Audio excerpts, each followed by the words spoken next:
Yes. Okay, I think we're in. I asked Angie if she wanted me to do the introduction, and apparently she... Did you get new lenses? That's what catches my eye when I look out. There's two cameras. There are two cameras looking at us. So this is that one is my newest lens. Wide shot is my newest lens. Oh, we have a new lens, and everybody. How do we look? I broke it the first week that I got it. You did not break the... What happened? I mean, it's still fine. It's just the casing around it is kind of broken. Can't have nice things. No. What'd you do? The tripod fell over. It wasn't anything like major. Like I wasn't getting a cool action shot or anything. Oh my gosh. I was setting it up for something and I bumped it with my leg. Did you use profanity? You're not going to admit it. No, actually, I don't think I did, because I think what I did is I instinctually started laughing because I was like, there's no way this just effing happened. This I just spent happened. this amount of money on a new lens. It just happened, yes. And it just happened. And I just started laughing because I was like, that can't be real. Right. Because I've been wanting that lens for a long time, and I was like saving up for it. I tell you, I've started doing that in my own life. Like the moment something really bad, like that happens, it's like you immediately just start rationalizing, like, you know what? It's okay. It's going to be okay. You know, I mean, 20 minutes ago, you didn't have that problem in your life, but it's okay. It's in the grand scheme of things. And I love how you laughed. You just have to laugh. Like, yeah. And then to bring it into even more perspective, it's like you had the opportunity to even buy the lens in the first place. Right. So it's like, just be grateful for that. I see that. Yeah. And I'm not digging a ditch somewhere making, well, minimum even wage. if you are and you love it, we encourage that. But well, sure. But I'm just grateful for where I'm at, yes. and that the opportunities that are absolutely, that are brought to me. So. Absolutely. And the other thing you could do is like put it in the box and send it back to them and say, hey, I was broken. I'm totally kidding. Do not do that. I actually did consider that because I was a little upset, but I was like, no, I can't do that. That's I will send it in and pay for the repair. Okay. For sure. Good. Yeah. All right. So here's what we're going to talk about today. And maybe you've already touched on it, like rewarding yourself. We go to work and we spend 75% of our lives at work.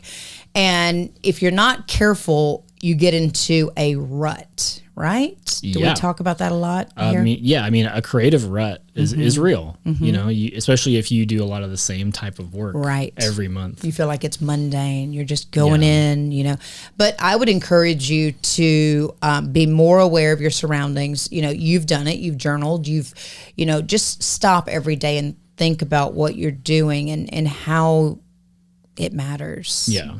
Because you can, even if it's work and you do it every day, do it better the next day. Yeah, exactly. Yeah. Just challenge yourself. Well, and I heard this quote the other day, and it's really good. And it's still trying to resonate with me. I'm still trying to understand it because it's tough. It's like he said, think so far outside the box that you forget that the box ever existed. Love that. I think I've heard that one. Yeah. I love it. And for me, I think if you really sit, like, because after I heard that, I really sat and tried to think about that. Like, what does that even look like? And then when I thought about that, I was like, I'm putting it into a box, the quote into a box. And so whenever he means like, you got to think so far outside the box that the box doesn't exist anymore. It doesn't exist. It's hard to fathom, but that's so possible in no matter what you're doing. I think it comes with age because I can forget about the box very easily. Yeah. And here's why. For a lot of people, it's fear. The box is safe. The box is where everybody is, right? And what's happened with this newer generation, what's happened with maybe some folks, whomever, you got to be willing to bet on yourself, take some risks, you know, and the box begins to get smaller and smaller and disappear because you want to reinvent the wheel, the box, whatever it was. Yeah. And, what we were saying initially is you got to be careful not to get in the rut because, by the way, you're in charge of that. Just so you know, you can choose to make every day great, or you can choose to be bored out of your mind, or whatever. I mean, you dig your own rut. That's right. That's right. It's your life. Yeah, like if you're not taking proper breaks, not taking care of yourself. Yes. You're literally digging yourself into that hole. Yes, we talked about that at today's meeting at Growing Media. We're a marketing ad agency with the MGM podcast. Yep. We're encouraging you to learn, develop, and then launch. And also follow, subscribe, subscribe, and like. Yeah. Okay. Thanks. So what you have to do is you have to unplug. you know? Yeah. And maybe that's why they say take 2 weeks every year, or, you know. Just something, like whatever works for you. I know some people that they literally need like a long weekend. They need to take like Friday and Monday off. Definitely. And then come back that next Tuesday and they'll rejuvenated. Be off to the races. Because you're not doing anybody any favors if you come in with a bad attitude, you're not enjoying what you do.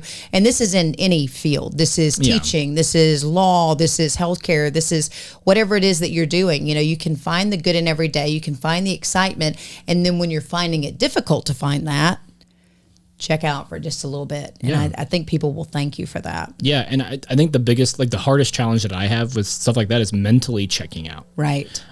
Because whenever you own your own business, it's like you're constant. It's like your baby. It's your constantly like, it's like what you're thinking about. It's like your own child. Right. And I'm not a parent, but I understand, you know, the concept of that. And so I think one of the most challenging things, especially for freelancers, for business owners, whatever you do, is to actually mentally check out and let it go and come back to it the next day. Because it's really, really hard to do, but I think it actually is necessary, whether it's a couple hours. Like it doesn't even need to be like a 48-hour, 2-week thing where you check out, but you need to just let go of it, because I think coming back with like those fresh eyes, you know, fresh sleep. Yeah, no doubt.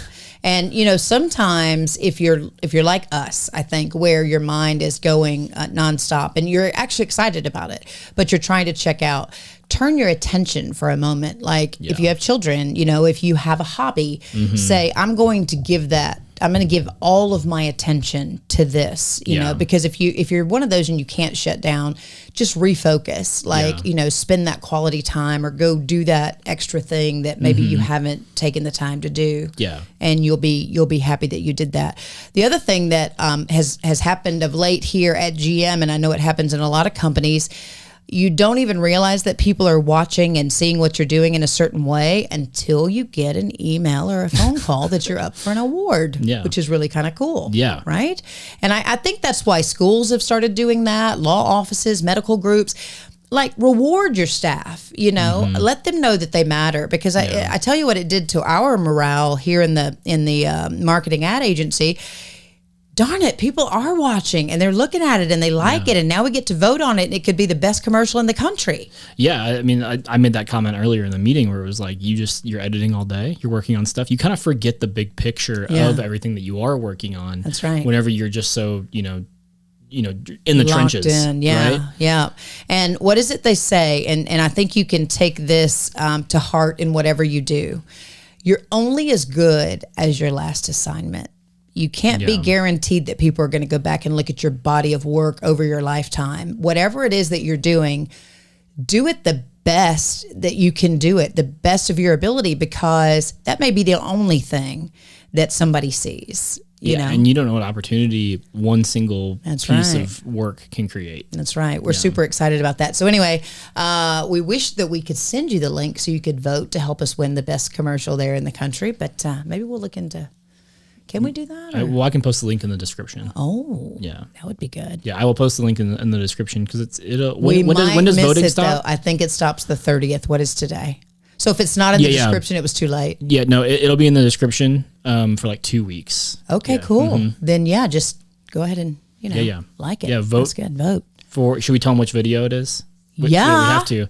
So it's Christopher Rural Health Planning Corporation. They have 14 locations in Southern Illinois. They're serving Southern Illinois. Phenomenal group of healthcare providers, and their heart is really in providing care for rural America. Yeah, that's big. It's probably the hardest thing to do right now. Yeah, and you know, some people think, oh, rural America, like where'd they go to school? And no, they've done such a good job of going and recruiting the best, like from the most accredited medical schools. If you come to work for them and with them for a certain amount of time, I believe they pay for your schooling, which who doesn't want that, right? So anyway, it's a great group. We had a lot of fun doing the commercial. All 14 locations are represented in just a small amount of time. So take a look at that and vote, please. And start something at your office or your business and just reward people. You'll be blown away at what a $25 gift card will mean for somebody's day who perhaps, is in that rut right now. Yeah, I mean, because it's it's not even about, I mean, like I think that there's a good version of healthy competition, right? Where it's not like people are trying to cut each other's throats, but it's more so that like, hey, what can I do to take myself to the next level just to like show people that I can do it? That's right. You know, because it's like we all need that social validation, that external validation at times, not always.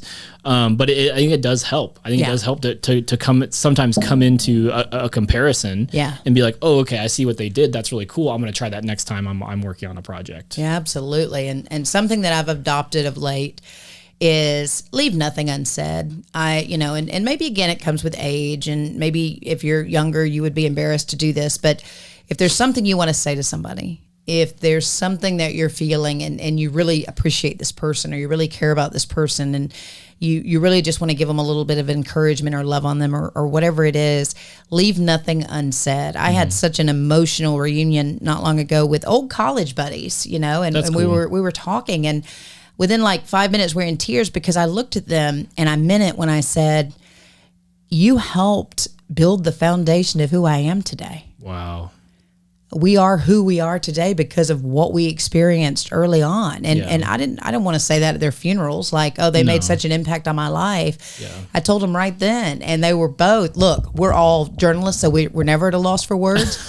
They were touched, man. They didn't know that. And I always thought they knew how I felt. But. Yeah, well, I think it's interesting how a lot of that stuff goes uncommunicated in a lot of our relationships. Totally. Not just like professional, but even personal too. It's like you don't realize, like I don't even realize how much I appreciate people in the short term, and then I see down the road, I'm like, holy crap, that person was so pivotal in my life. I need to tell them. That's right. That's right. So if there's something that you should do this week, that is what you should do. Go find someone that has had a pivotal impact on your life, and just tell them that you appreciate them. Yeah, man. It'll change their life. It will. Yeah. And then everybody will be out of the rut, and we'll be producing, we'll win awards, and it'll be great. We'll be rutless. Look how we came full circle there. Yeah, that's good. Yeah, was that really good? I think so. I would say don't be afraid to enter your thing into an award. Yeah, like if it's music, if it's art, if it's, I mean, I don't know, whatever it is, like whatever you guys do for work, like I think it's okay to just risk it. That is, it is great. And again, some people say, oh, you're just, you're needing a pat on the back. No, it's, a little friendly competition is fun, and it keeps you on your toes. And then to win it is like, yeah, baby, I'm doing what I'm supposed to do. Yeah, exactly. It almost gives you like that validation that you're looking for. And like, okay, should I continue doing it this way? Should I continue doing it that way? Should I even do this with my life? Right. But then if you like put it in and people are like, yeah, this is amazing. Yeah. Like, oh wait, okay, I'm on the right track. Yeah, no doubt. And I love that. And the other thing is, in this particular competition we were talking about earlier, all of the entries are there. So you also get to watch those and maybe take, some pieces that you like from this particular person. And you can do that with any field. If you see an office that's competition or located in another part of the country, and you really like how they're following up with their patients on text message, and I see things like that all the time. I'm like, wow, that was cool. Yeah. I like how they did that, or I like the refreshments they offered when you came in their waiting room or whatever. But again, they're counting on people to tell them that's a good idea. Yeah, white chocolate pretzels. Yes. Yeah, there's something about those that are so good. Where did you get those? I don't know. Did you go into a business and they offered them to you? I don't know, but for whatever reason, that's the first thing that came to my mind. Did you go into someone's refrigerator and you weren't supposed to be there, and you took the white chocolate pretzels? Define not supposed to be there. Like at the physician's office, and you went into their break room and like nobody was in there, and you just took the white chocolate pretzels. Listen, there was no name on it. I'm sorry, doctor's office or wherever Lucas may have been. And if you're missing white chocolate pretzels, we'd like to hear from you. I love white chocolate pretzels. I'll Venmo you. Yeah. Oh, you will? Yeah. To whomever? Yeah. How many did you have? No, it's just like a handful. Just really, that's all you can take of the white chocolate pretzels. Yeah. Because what is it from the Seinfeld? Or I should have just given you the line. These pretzels are making me thirsty. Do you remember that? Oh man, I watched. You don't watch that? I didn't like get into it. It was Kramer. You don't remember him? He's like, no, I remember. Pretzels are making me thirsty. He's not. He didn't think it was funny. I mean, I like Kramer. I think he's funny. He is very but I don't funny. remember that scene. Yeah. Yeah. Okay. Look, I think we got to get out. Do we? Yeah, we do. So listen, we ask that you tune in weekly. Yes. We're still a we weekly. post episodes every Monday. Yes. And then Look for it. We post, just little excerpts from our podcast Those are every Tuesday through Friday. So if you have a tension issue, that's like me. I love just little bite-sized pieces. Yeah. Unless they're white chocolate pretzels, then I'm going to eat it all. I would like the whole thing, please. So. Oh, I didn't know you had an affinity for them as well. I love them. Okay. I love white chocolate. And you feel like sometimes that you're eating healthy because they'll sometimes name them yogurt covered pretzels. It's protein. Right. Yeah, that's just it. Don't flip it over. Trust. Don't fall for it. The nutrition facts are not good. But anyway, I hope we were beneficial somewhat today. I mean, we're not here to tell you we've got it all figured out, but when we do something that works, you pass that along, and I think that's what we're all out here to do. So make a difference today, and you'll be surprised at how good you feel when you try to lift someone else up. Yes, absolutely. Great. Goodbye. Bye. Oh, what are we doing? I just felt like we needed to shake hands. Okay. Yeah, we can't hug. Okay, I'm gonna leave this in here. All right, guys. Peace. Bye-bye.